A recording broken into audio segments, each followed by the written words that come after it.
Olha, deixa eu voltar a falar sobre o Jorgeval Alves, porque o Ministério Público denunciou ele por mais um estupro. Thalita Carvalho vai trazer as informações para a gente. Fala, Thalita. Pois é, o Ministério Público aqui do Espírito Santo, por meio da Promotoria de Justiça Criminal lá de Linhares, denunciou à Justiça o Jorgeval Alves pelo crime de estupro de uma mulher em 2015.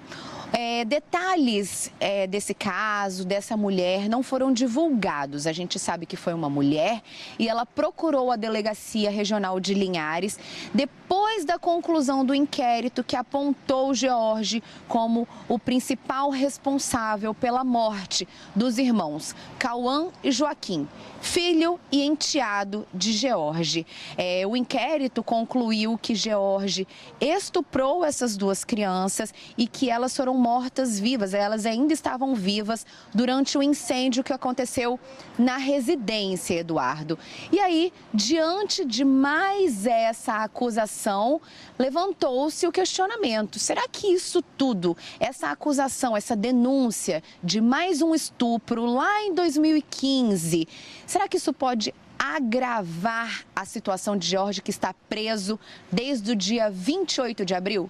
Quem vai responder isso pra gente é o advogado criminalista Felipe Sodrelli, já está aqui ao meu lado. Doutor, bom dia. E aí, mais uma denúncia contra George. Isso pode agravar o caso dele perante a Justiça Capixaba? Bom dia. Bom dia, Thalita. Bom dia, espectadores. É muito cedo assim para falar as consequências que essa denúncia pode trazer para o George ainda, né? Em geral, em situações como essa, agravamento de pena, né, com uma eventual condenação dele, geralmente só ocorre quando há uma outra condenação já por um outro crime, né? Nesse caso, por exemplo, há ainda só a denúncia, mas não se sabe, por exemplo, como vai andar esse procedimento com a chance eventual até dele ser absolvido, né? Então, pode agravar em caso de sair uma condenação e sair antes do caso pelo qual ele está sendo julgado lá em Linhares. Thalita. Mas, de qualquer maneira, deve agravar uma situação dele, por exemplo, em eventuais requerimentos de liberdade, né? Ele está preso, né?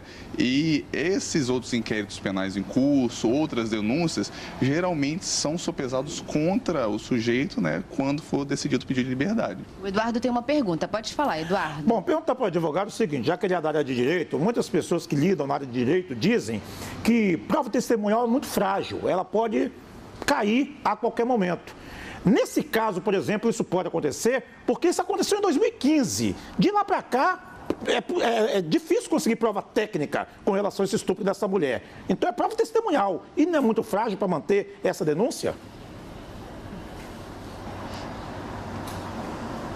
O Eduardo está questionando se a prova testemunhal é muito frágil para sustentar essa denúncia. Já que o caso aconteceu em 2015, pode ser muito difícil conseguir provas técnicas para comprovar esse crime. Isso realmente pode acontecer?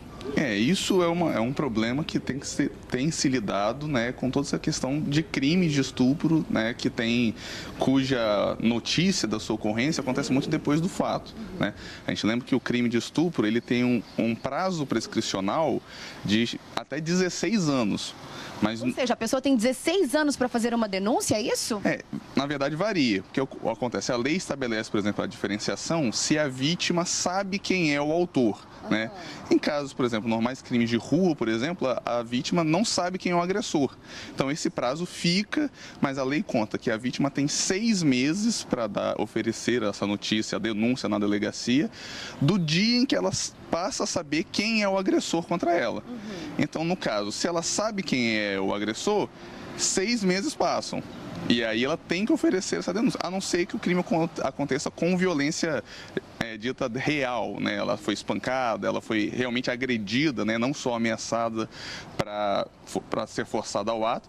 Nesses casos, é 16 anos mesmo. Mas nesses casos, com ameaça sem violência concretizada, né? Mas ainda assim um estupro, a vítima tem 6 meses para oferecer essa denúncia. Então, o problema dessa prova técnica que o Eduardo falou é justamente isso. O crime de estupro é um crime material, ou seja, ele deixa vestígios, né? Ele é aferível diante de um corpo de delito, né? Um exame médico na vítima para constatar se houve uma lesão, se houve o estupro, né? E com o passar do tempo, essa prova vai se perdendo. ela deixa de existir marcas no corpo da vítima. Então, se não houver provas testemunhais e, de preferência, né, além dela, né, outras pessoas que tenham presenciado a agressão, outras pessoas que corroborem a versão dela, é importante a gente lembrar até que no Brasil hoje, a grande maioria dos estupros, né, eles ocorrem dentro do lar. Né? O agressor é alguém da família, alguém da convivência da pessoa. Né? Então, geralmente, outros familiares ou são coniventes ou conhecem a situação.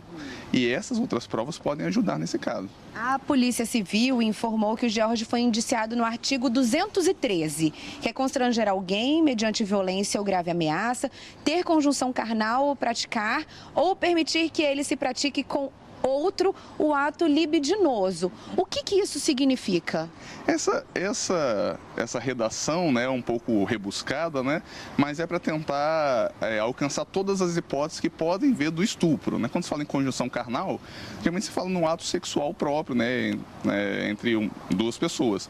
Mas com o passar do tempo, entendeu-se que só isso, não, o estupro não é somente isso. Há situações que são de carícias indevidas, situações, né, de passar a mão, de fazer outras coisas, né, que são agressivas sexualmente, mas que não são exatamente um ato sexual, né? Mas todas elas envolvem um constrangimento da pessoa, né, que é forçada a fazer algo que atinge a sua liberdade sexual contra a sua escolha. Né? Pela redação desse tipo, nós vemos também que esse crime só é praticado contra pessoas maiores de idade. Né?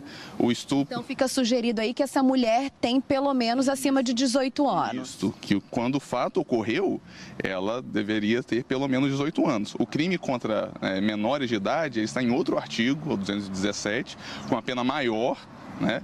E prevê, né, uma situação que pode até nem ser o uso de violência ainda, mas uma situação, por exemplo, a vítima que é menor de 14 anos, a pessoa que não pode oferecer resistência, né? Tudo isso é um outro tipo de estupro, né, com a pena maior. Mas, nesse caso, é possível acreditar que a pessoa seja maior de 18. Qual é a pena para esse crime, esse artigo 213?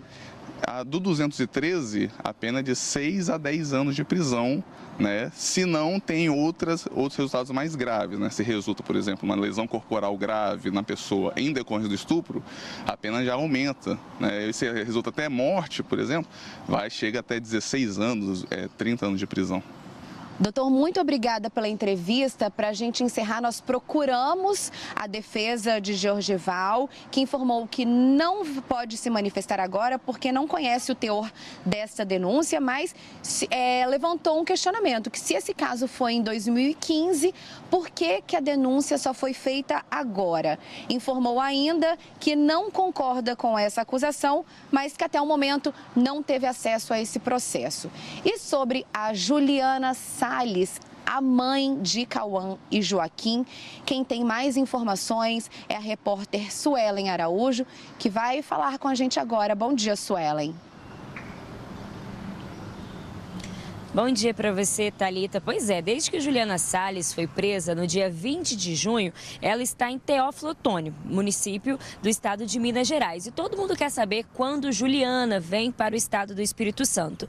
A administração prisional lá de Minas já se posicionou. Disse que essa transferência leva um tempo, precisa de uma série de cuidados e por isso ainda não aconteceu. Só que a Sejus, que é a Secretaria de Justiça aqui do estado do Espírito Santo, disse que recebeu uma determinação do Poder Judiciário e agora todas as instituições trabalham na transferência da Juliana Salles. O estado do Espírito Santo conta hoje com 5 penitenciárias femininas. Juliana deve ir para o município de Colatina, no noroeste do estado. De acordo com informações apuradas pelo repórter Fantônio Pesso, da Record TV Leste, lá de Minas Gerais, a Juliana, até às 6 horas da tarde de ontem, permanecia no mesmo lugar, na mesma cela, do mesmo jeito, quando chegou no dia 20 de junho. A defesa de Juliana disse que é melhor para a Juliana continuar no estado de Minas Gerais, até porque o escritório de um dos advogados fica lá. No entanto, os advogados não pediram que isso aconteça, não pediram a permanência dela em Minas Gerais e agora a expectativa é que a Juliana chegue ainda nesta semana aqui no estado do Espírito Santo. No entanto, isso ainda não tem dia, não tem horário, não tem uma data determinada para acontecer. Beleza, deixa eu agradecer aqui a Thalita e também a Suelen pela participação no nosso Espírito Santo no Ar.